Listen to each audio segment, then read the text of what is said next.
What is up, peeps? This is the Odd Ones Out. At least two of us. I am MiamInkVampire, joined by... Mr.MamaLuige. How's everybody doing? Okay, I've done... Anybody who's seen my YouTube channel knows I've done a review of this once before, but that was by myself. And I'm trying to get into collab reviews. So today we're going to be talking about Dark Souls 3. The upsides, the downsides, and the shit that just pisses us off. Would you like to start? Because you played a lot more of it than I have. Yeah, I think I'll start it off by saying I absolutely love the shit out of this game. There's just so many different things to love about it. The gameplay being one, all the different places to go, the art style, the graphics, the lore behind it, and the one thing I think I loved the most was the second stage of the final boss. But before I get into that, No spoilers. Remember, I am just barely to the final boss. oh, that sucks. A big, fat one. Well, I'm at the one side boss, and I think it's the last one that we have. You got that one? Yes, you got me to it, the dragon area. Oh, right. You have 3 bosses left. Anyway, that's not the point. Okay, this isn't a mulligan. This is usually how my videos go. We're gonna leave that in. Fuck it. What I love about the game is mostly about what he said. Love the designs, love the graphics, love everything about it. You could actually lose yourself just running around killing shit as much as you want, especially when you get to rest at the bonfires. Oh, yes. It's like, oh fuck, I've killed everything here. Wait, I can rest, restart, and just farm souls like crazy. There's one thing that I'm sure that both of us can agree on that pisses us off. Before that, I think we can both agree the soundtrack is absolutely amazing as well. I think the soundtrack is I think you're full of shit. Actually, he is right. The soundtrack could be better for this. From the first 2 games, don't get me wrong, the first 2 games, they have some decent music to it, but this is just like amateurs. So you get... Hey, have you beaten the first 2 games? I'm not asking as like, get the fuck out of here. I'm just asking like, have you? I just finished the first one, finally. Well, they get the phone, they're like, oh, we can do that. After a review video, we can look for another stream the first one. It's backwards compatible on the Xbox One. Oh shit. Well, besides that, moving on. No, I have not beat the first 2 games. I just want to throw that out there now. I've played them, I haven't beat them, so I know a little bit about what's going on. I can feel the hate comments.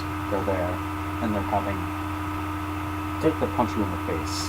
Already I hit this up there. Fuck ya! Anyways, music, awesome, just like epic.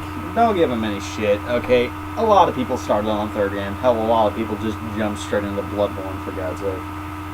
That's actually how I got up to speed with this. Bloodborne was the first one I actually played all the way through, and it's damn near on the same level, which, by the way, all you people who say Bloodborne and Dark Souls aren't the same game, fuck you guys. Same fucking level up system, same battle system, same everything. Same company too, okay? Yes, I will admit, I cheated at Dark Souls and got good with Bloodborne, so I was able to just come straight into Dark Souls and go, I can actually kind of handle myself. You guys haven't seen him like the tutorial boss. That was absolutely hilarious. Need I remind you what happened? Just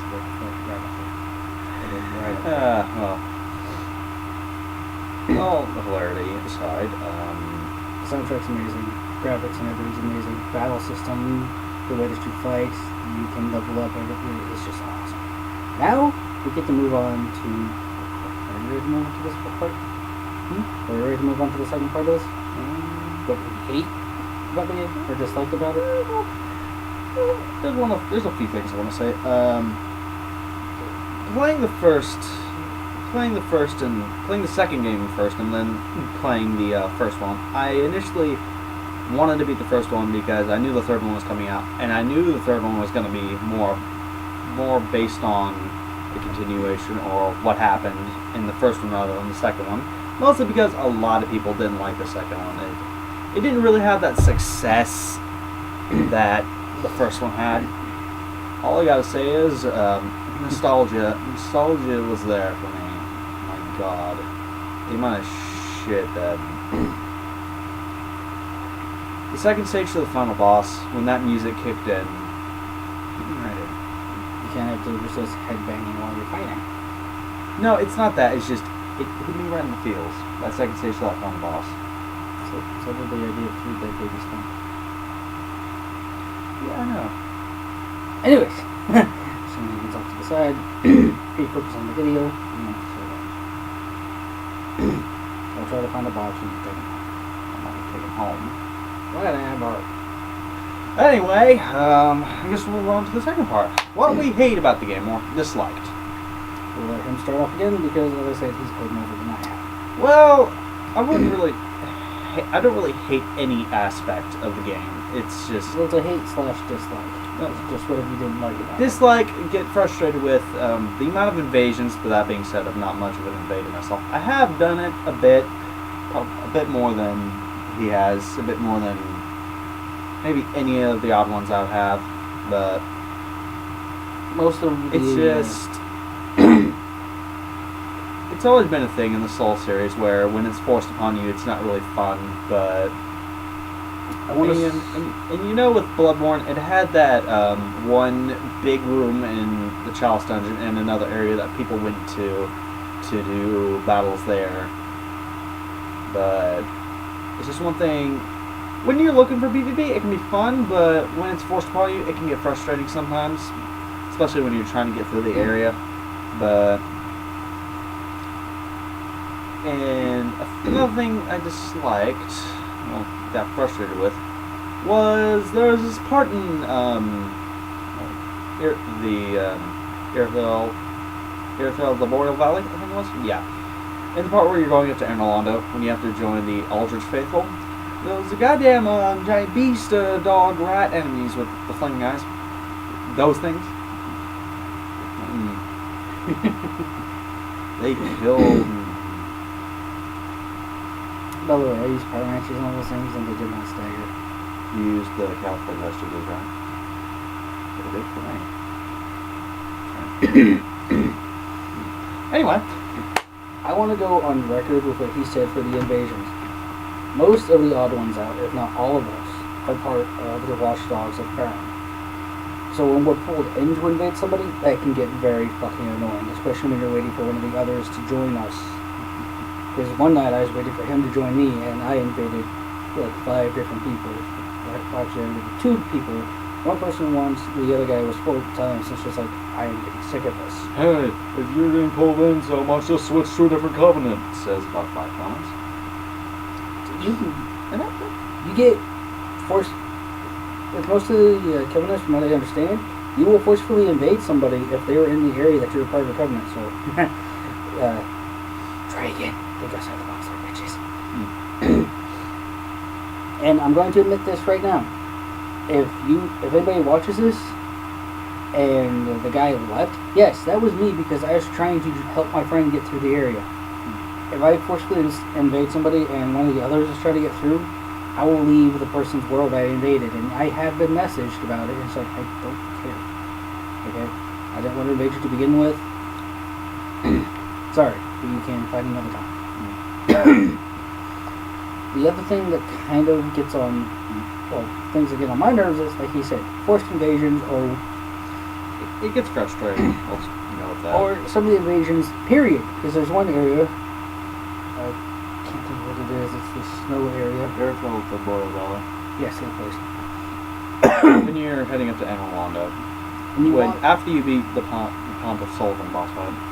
As soon as you walk outside, if you stand around for maybe, I timed it, I think it was 5 minutes. You stand around for 5 minutes, one invasion.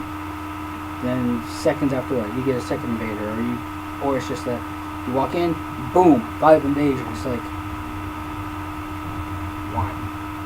Like, you barely have a chance to summon your friends in, and by the time they get in, everybody's found you, and they figured out what they have to do to kill you. Like, okay, this is bullshit. Another thing, they did. From did fix this, but when the magic was as bad as it was when the game first came out, I'm gonna make a comparison here because I ranted about this for about 20 minutes today, and he knows.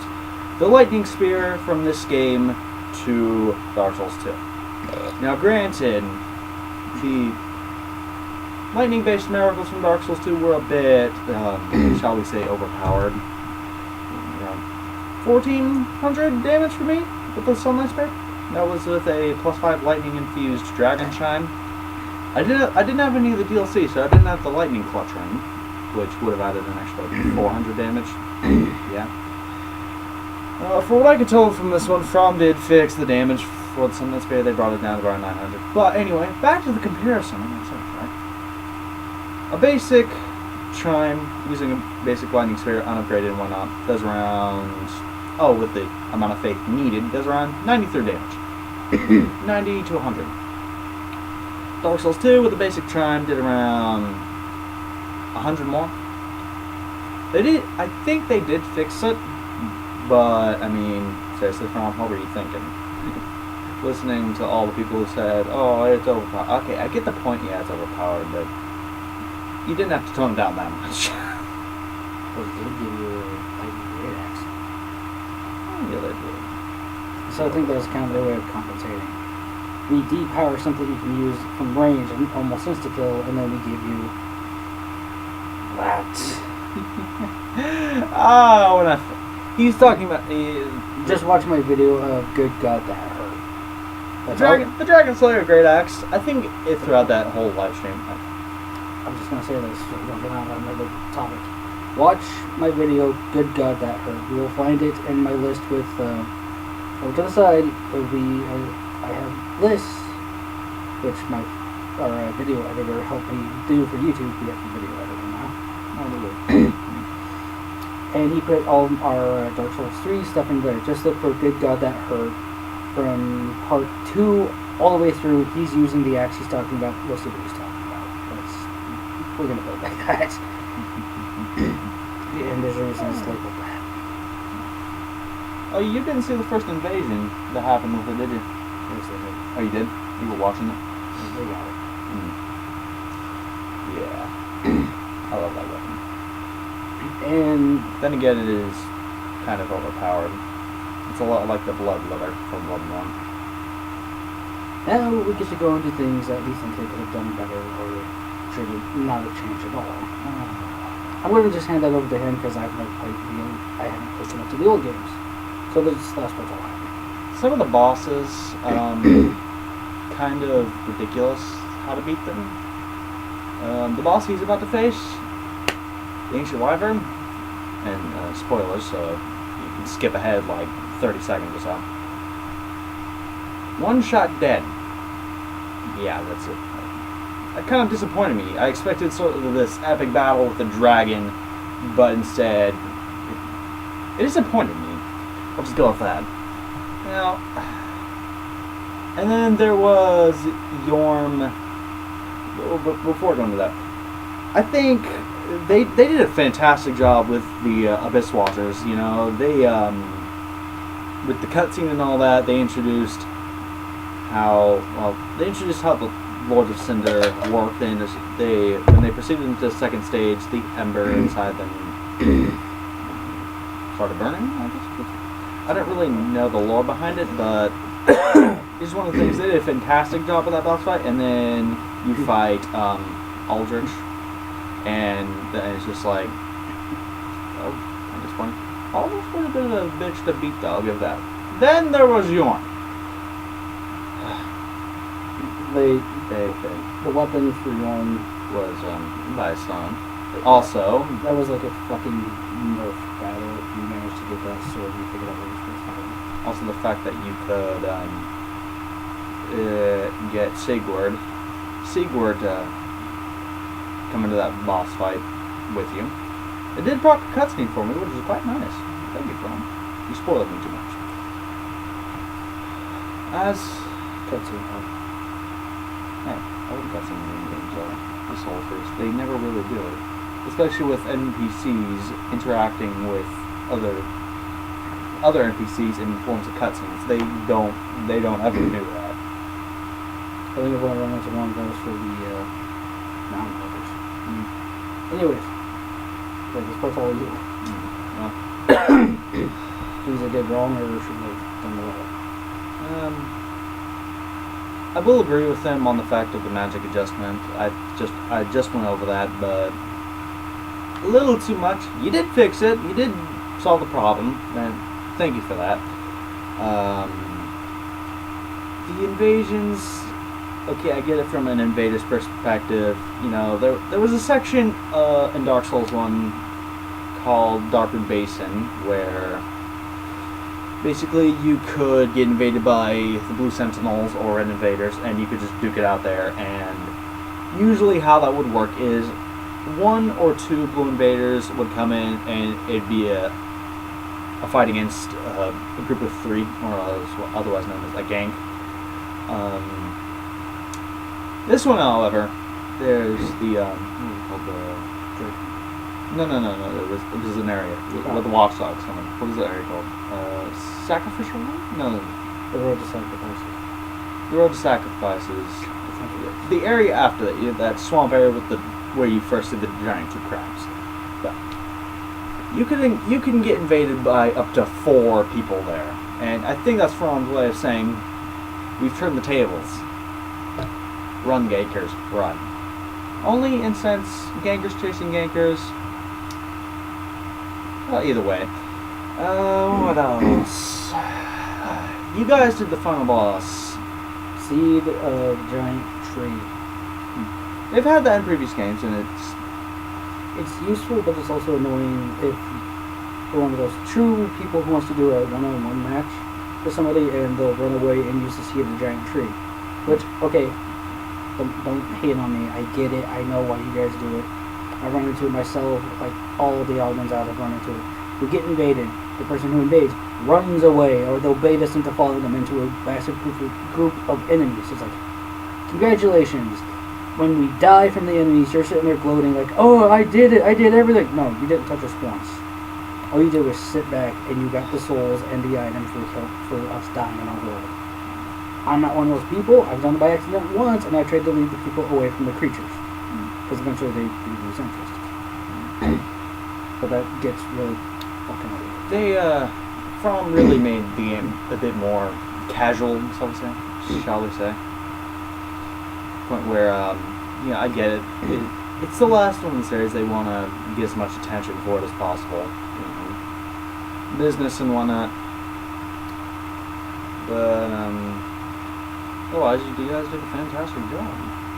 I mean, there was only a few things that we found annoying, and the very few things that we found annoying,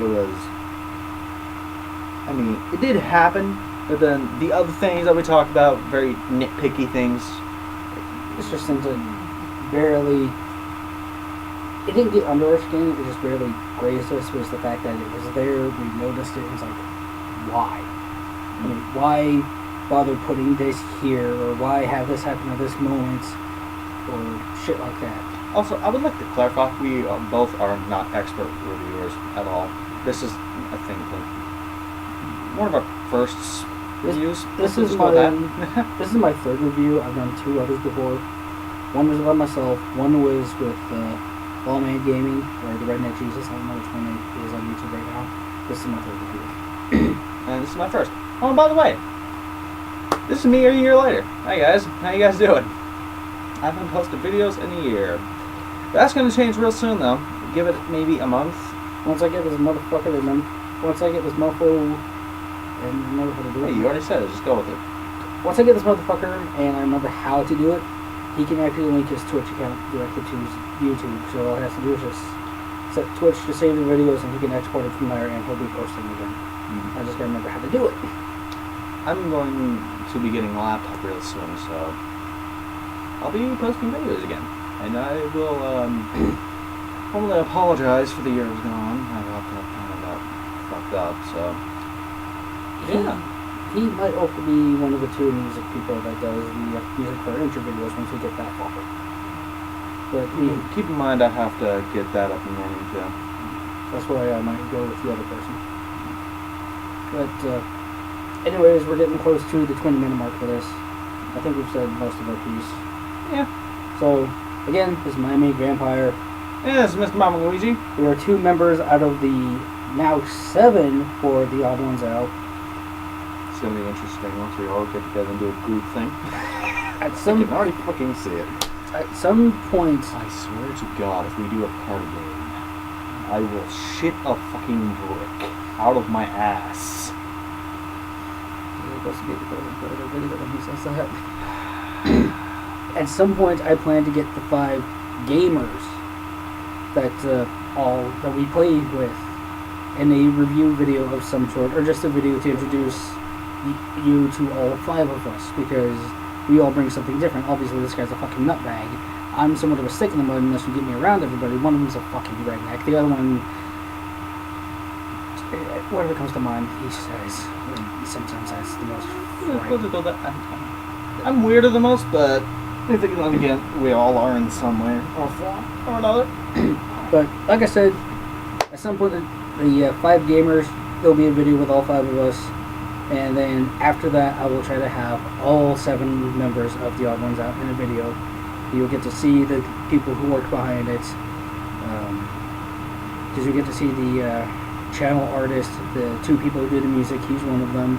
And then you'll get to see the whole process. And when I get that up and running, for now there's just one, but when I get a laptop and I get the FL Studio, I'll be able to get that going. So, anyways,